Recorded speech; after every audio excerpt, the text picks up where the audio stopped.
So here we are again with the Sportsman 570 21. We got 800 miles on this now. Just lost the front axle. Yeah, I'm kind of impressed at how long they lasted. You know, plowing an all-wheel drive, especially in that blizzard we had with the 3 feet of wet concrete. That's when I lost this front axle over here. I might just replace both of them. I got a set of East Lakes. I'm not going to drop $280 on a front axle for a Polaris one when the East Lake ones are a better quality and they are only $80 a piece. The East Lakes that I've had it back here, I think they've been back here for 600 miles. I went through several factory ones as we saw in the previous reviews. And there's no extra modifications that would cause the factory axle to break. I spoke to the dealer and Polaris and everything.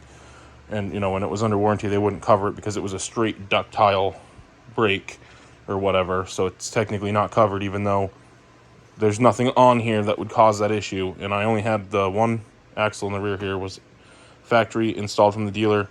I put 2 miles on the machine and it snapped. So I've had East Lakes in the back here ever since those issues. But yeah, so we lost the front axle. We got 800 pretty much 800 on the clock. 791 and a half. The seat, very disappointing in Polaris that this four-wheeler is stored inside almost all the time when it's not in use. This seat is breaking down for 800 miles is ridiculous. So it's literally just coming apart. Let's see, the paint has held up fairly decent, except for where I had the issues in the way beginning.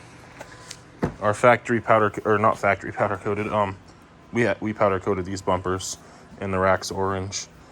They're holding up pretty good. We put quite a bit of stuff on here. Put wooden stuff on the back here. This back one needs to get some paint touch up. But we still have I think this blackest, yeah, we powder coated over the black. I don't remember if we burned off the original powder coating on these or not, but regardless, back rack is holding up pretty well. It gets used. It's not a toy that just sits. It actually gets used for what it's meant for.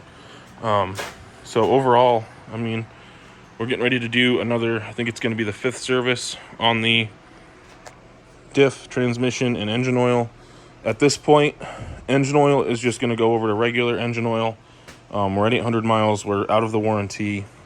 There's nothing, that really matters to run that Polaris oil. I'm just going to put 0W20 in.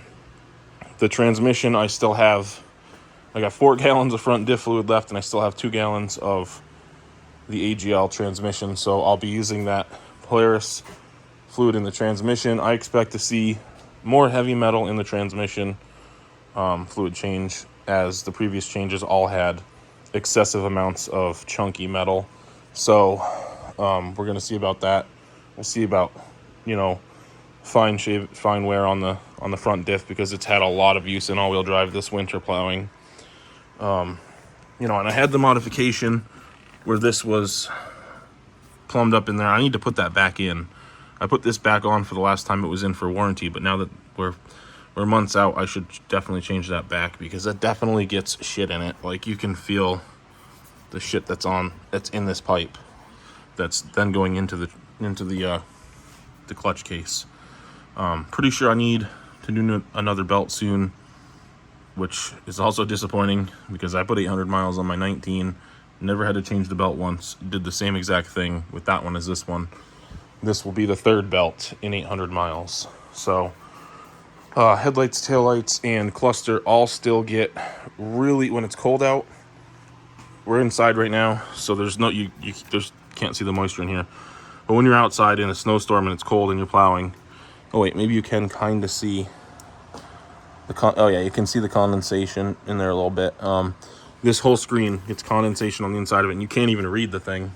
So that's disappointing, but we've been over that. That's all existing issues that, it's just ongoing, no quality control. So these have held up extremely well. This is actually good design by Polaris compared to the old style where it had that snap thing that wore out and stretched out. These haven't stretched out at all. I think I made a video on it. I put a little piece of weather strip underneath this weather strip to bump this up a little bit, and that has helped seal this box quite a bit. So that's good. Let's see. So I did have check engine light come on and was flashing for a throttle positioning sensor control code. That went away. Pretty sure I just had snow up in there somewhere. I had to throw a spare battery in that I had. Keep in mind, we're at 800 miles. We have done a lot of winching. We have tasked that battery wholly. I killed the battery. I had got stuck, and the four-wheeler was running, and I killed the battery, and for some reason, it wasn't charging on the four-wheeler, so I took it out. I don't know what brand this is. I got to look into who Polaris uses to make their batteries, because it's not a Polaris-made battery. But this took a charge, and it's still holding it 60 cold cranking amps higher than what it's rated for, and 13.5 volts. So I'm going to put it back in.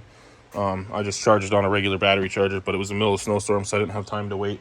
I had to get another battery put in there so I could keep up with the snow. So that's pretty much it. Let's go ahead and do a quick review on these Mud Light 2s. So these have 800 miles on them. I put these on basically when the machine was new. And they've held up extremely well. You know, we've done some pavement running on these, and in the mud, sand, snow, dirt. I tell you what, there's no comparison between these and those factory Dura somethings. I don't remember what they were. Dura grips, I think. Because when I broke that front axle, pretty much useless plowing heavy wet concrete snow. My brother brought his up, and his tires are just spinning and digging in everywhere. And these just don't do that. They just grab and go. So, let's see. Anything else we should go over while we're in here? Everything has seemed to be holding up fairly well. This thing goes through brakes like you wouldn't believe, so I don't even change the pads anymore, but the rotors have held up extremely well. Yeah, so I think that's pretty much it for the 800 mile update. So I don't know if anybody has the newer 23. I was thinking about getting an 850 and just keeping this as a backup for other people to use. So I don't know anybody's got anything bad to say about the 850. If you got any issues, any major problems with like belts or the seats or anything, let me know, because I don't want to be buying another Polaris for, I think they're like 15 grand fully decked out for the 850s. I would not be getting that new fancy GPS cluster. I'd just be sticking with something like this, buying the 850. So, yeah, hope this helps everyone out, and thanks for watching.